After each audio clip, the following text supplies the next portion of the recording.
Assalamualaikum warahmatullahi wabarakatuh.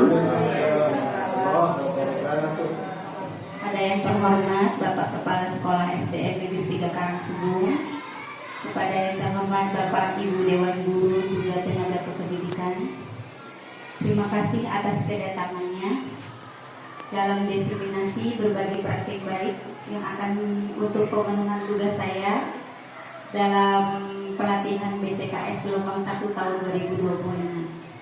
Selanjutnya salawat serta salam kita limpahkan kehadiran Nabi besar kita Nabi Muhammad SAW. Atas berkat rahmat inayahnya kita bisa berkumpul di sini. Langsung aja ya Bapak Ibu ya. Jadi kemarin alhamdulillah saya mengikuti diklat BCKS gelombang 1 di Lembang selama 10 hari. Dan selama 10 hari saya diberikan pembelajaran yang alhamdulillah ilmu baru buat saya, bekal saya juga untuk ke depan bagaimana menjadi seorang pemimpin yang punya transformasi ke depannya, bagaimana untuk sekolah bisa memajukan sekolah. Nah, kemarin saya mendapatkan tugas dari pasil saya. Jadi saya itu harus membuat proyek transformasi kepemimpinan sekolah dari penelitian saya dari raport pendidikan SD Negeri 3 Karangsebung dan profil sekolah SD Negeri 3 Karangsebung. Dari hasil analisis saya berdasarkan raport tahun 2025 yang terbaru, akhirnya saya mendapatkan proyek yaitu tentang optimalisasi digital dan budaya reflektif untuk peningkatan mutu pembelajaran di SD Negeri 3 Karangsebung. Kenapa saya memilih ini? Karena disesuaikan dengan hasil raport pendidikan kemarin. Dilihat raport pendidikan kemarin itu yang prioritasnya itu apa, jadi itulah yang saya ambil. Lanjutnya Bapak Ibu.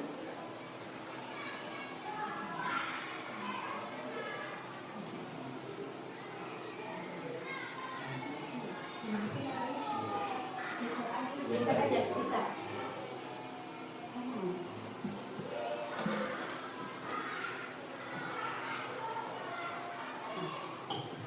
Latar belakang saya pemilihan yang pertama, SD Negeri 3 Karangsebung adalah sekolah berakreditasi A dengan rekam jejak prestasi yang baik, dibuktikan dengan piala yang banyak. Alhamdulillah ya Bapak Ibu, sekolah kita luar biasa. Kemudian sumber daya manusia, kita memiliki 14 tenaga pendidik prasejarah, sebagian besar bergelar sarjana dan sisanya tenaga teknik. Kemudian sarana dan prasarana, gedung memadai, walaupun sebenarnya kita masih kekurangan kelas ya Bapak Ibu. Tapi dibandingkan dengan sekolah lain yang memang seperti kita 12 rombel kemarin, saya dapat SD Ciburial di Kabupaten Bandung Barat Lembang. Mereka sama seperti kita, muridnya banyak, cuman jumlah ruangannya 5 ruangan. Kita masih mending, kita ada 6 ruangan. Mereka tidak punya perpustakaan, jadi cuma sekolahnya sangat sempit tapi muridnya banyak. Kita masih mending, masih ada 6 ruangan yang bisa kita pergunakan. Kemudian sarana digital masih terbatas karena kita masih belum punya lab komputer. Akses internet kurang stabil ya, kadang seperti itu. Jadi memang yang kita butuhkan itu, ini hasil dari analisis raport pendidikan ya Bapak Ibu. Tapi kita rasakan sendiri, internet belum nyampe ke perpustakaan ya Bapak Ibu, masih belum nyampe. Jadi internet hanya wilayah kelas 2 sama kelas 1 aja. Kelas 6 pun bahkan tidak nyampe, apalagi di kelas 5. Makanya AMBK itu kita biasa pergunakan ruang kelas ini. Jadi ini tuh sebenarnya bukan, ini tuh analisa SWOT ya Bapak Ibu ya. Jadi bukan kita melihat kelebihannya apa, kekurangannya apa. Nanti itu diperbaiki dengan proyek ini gitu. Kemudian budaya sekolah kita buat dengan nilai 3K, 3S dan pembiasaan religius yang setiap hari Jumat itu. Lanjut ya Bapak Ibu. Tantangannya dan identifikasi masalahnya, literasi digital. Sebagian besar guru belum terbiasa mengoptimalisasikan teknologi untuk pembelajaran. Mungkin baru kelas atas yang memang krisis, karena kelas bawah itu masih terkendala dengan akses gawainya ya Bapak Ibu ya. Ayo, jadi dengan proyek ini kita bisa memanfaatkan digital kayak model apa pembelajaran menggunakan mungkin kalau nanti tersedia sarananya, laptopnya, mungkin kita bisa mempergunakan. Kemudian budaya kolaborasi masih belum terbatas, belum ada ruang sistematis untuk guru berbagi praktik baik dan refleksi. Di kita masih belum ada ruangan khusus untuk kita guru itu berbagi praktik baik. Jadi kalau menurut analisa dari rapor pendidikan mah kita harus ada itu. Kalau menurut analisa dari rapor pendidikan. Kemudian manajemen masih manual, pengelolaan data, nilai absensi kita masih konvensional. Jadi ke depan mengikuti zaman itu transformasi kita itu absen udah harus kayak pinjam gitu, ngikutin kita gitu. Ini mah kan karena proyek kedepannya ya Bapak Ibu ya. Kita tidak bisa membandingkan sekolah kita pengen jadi lebih baik tapi prasarananya mungkin belum terpenuhi. Ini mah kan proyek sekolah impiannya seperti apa sih SD 3 itu? Maksudnya proyek itu rancangan itu. Jadi SD ini saya ingin SD ini seperti ini. Jadi nanti digitalisasinya maju, kita guru-gurunya absennya sudah pakai pinjer anak-anaknya atau sudah pakai lebih digital lah. Jadi langsung masuk ke Google Form gitu absennya. Itu mungkin kedepannya gitu. Namanya juga proyek berarti rencana ke depan gitu ya Bapak Ibu ya. Kemudian kesenjangan hasil belajar prestasi siswa belum merata. Jadi kita juga kan ingin ya anak-anak itu merata gitu. Jadi jangan ini aja yang pinter. Nah kita itu kedepannya pinginnya seperti itu keinginannya. Kemudian tujuan proyek dan solusi inovatif. Tujuan proyeknya ini itu mengubah SD 3 Karangsembung menjadi sekolah yang adaptif dan inovatif. Jadi saya ini diminta oleh Fasil membuat sekolah impian di sekolah saya, tapi berdasarkan si nilai rapot pendidikan dan profil sekolah. Jadi inilah keinginan seorang pemimpin yang baik itu bagaimana ketika masuk ke SD ini harus membuat sekolah itu adaptif dan inovatif. Jadi ini kedepannya ya Bapak Ibu ya. Kemudian solusi inovatifnya mungkin yang pertama penguatan literasi digital guru, pelatihan rutin dan pendampingan. Karena kemarin saya lihat di raport 2025 yang terbaru ini, raport itu kita itu turun Bapak Ibu di literasi dari 100 turun sampai ke 76.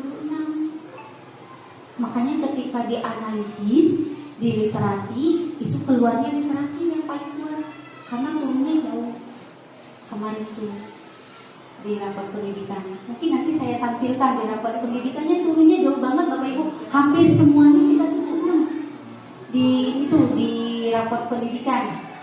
Saya juga tahunya pas di sana gitu, pas diteliti ternyata rapor pendidikannya turun semua. Numerasi, kalau numerasi hanya 2%-an, cuman literasi ini sampai 23%. Dari nilai 100% itu ke 76. Iya, turunnya bawah banget. Saya juga kaget. Kagetnya itu pas kemarin saya disuruh menganalisis gitu ya. Kan diberitahu caranya bagaimana analisis, ternyata rapor kita itu jauh turunnya gitu. Saya juga kaget. Padahal tadinya nilainya 100. Akhirnya kata pasien, nah sekarang ibu diminta bagaimana caranya si rapor pendidikan ini meningkat dengan proyek ini. Begitu. Ini mah kan rancangannya Bapak Ibu. Jadi supaya kita rapor pendidikan itu baik gitu. Hampir semuanya turun.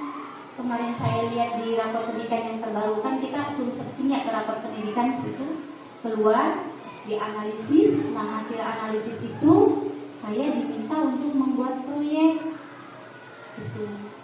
Nah inilah proyeknya. Jadi ini mah kedepannya ya Bapak Ibu ya, kita pengen jadi lebih baik seperti ini gitu.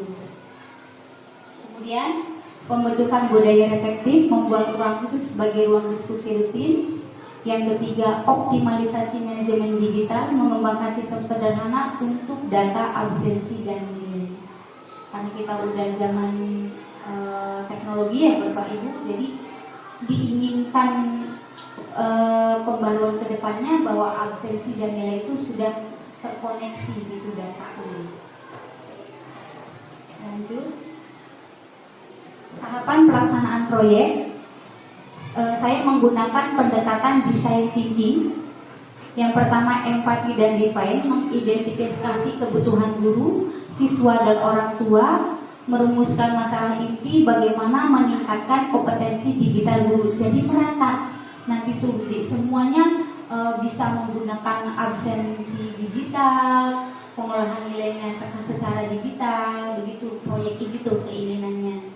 Kemudian tahap yang kedua, ideasi dan prototype, mencari ide solusi bersama tim, membuat model uji coba. Misalnya kita mempunyai modul ajar digital sederhana.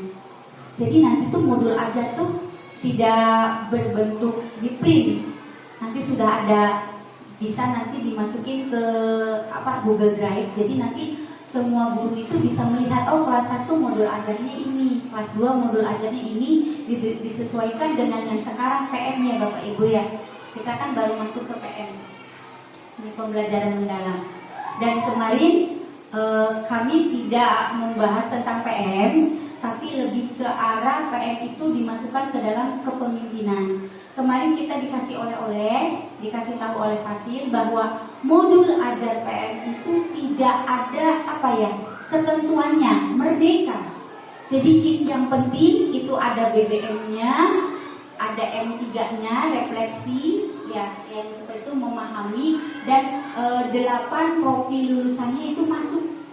Itu yang terpenting, 3 itu ada. Kalau susunannya itu tidak ada yang baku, jadi jangan sampai bingung kita mau bikin modul, karena seperti itu ya Bapak Ibu ya, kita mau bikin modul tapi kayak gimana sih modulnya.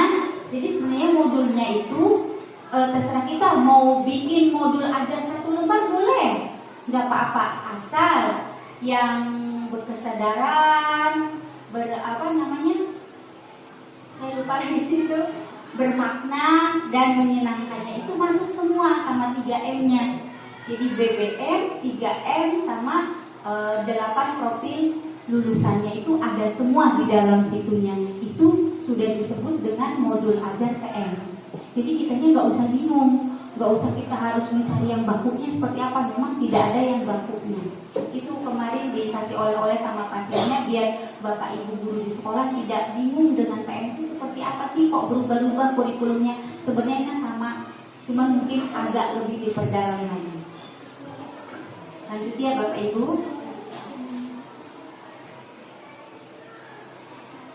Tahapan pelaksanaan proyek masih yang ketiga, implementasi dan uji coba. Diadakannya pelatihan dan pendampingan intensif, penerapan modul ajar digital dan sistem manajemen data. Kemudian yang keempat, refleksi dan evaluasi, menggelar forum refleksi guru secara rutin, melakukan survei kepuasan dan evaluasi belajar. Nah, ini keinginan seorang pemimpin transformasi ini seperti ini Bapak Ibu. Jika dilihat dari raport pendidikan sekolah kita. Dan ketika raport pendidikannya berbeda, pasti proyeknya pun akan berbeda pula. Jadi sekolah satu dengan sekolah yang lain pasti akan berbeda. Seperti itu Bapak Ibu.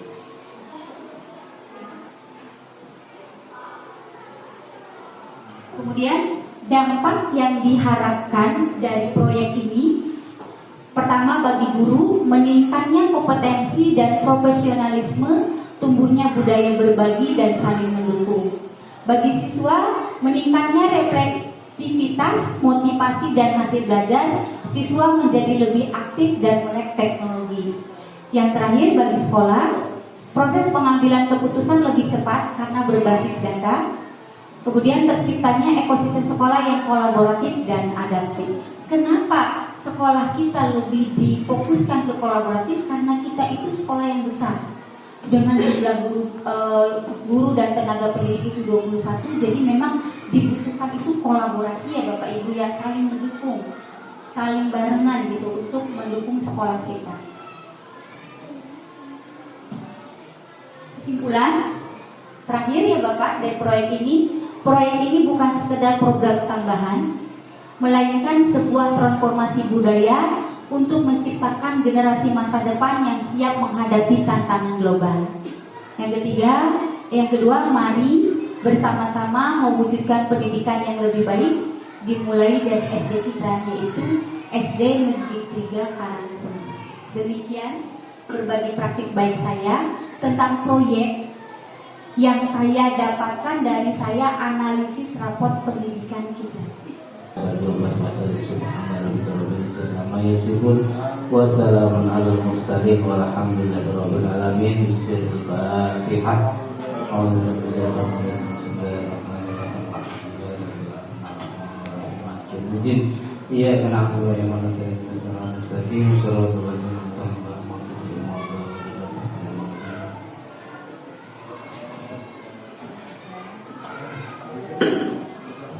Terima kasih Pak Ustadz telah memimpin doa.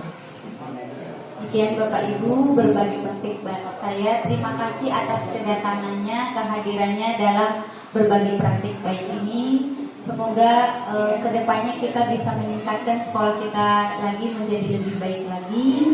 Raport pendidikannya kita bisa meningkat lagi. Wabillahi taufiq wal hidayah. Wassalamualaikum warahmatullahi wabarakatuh.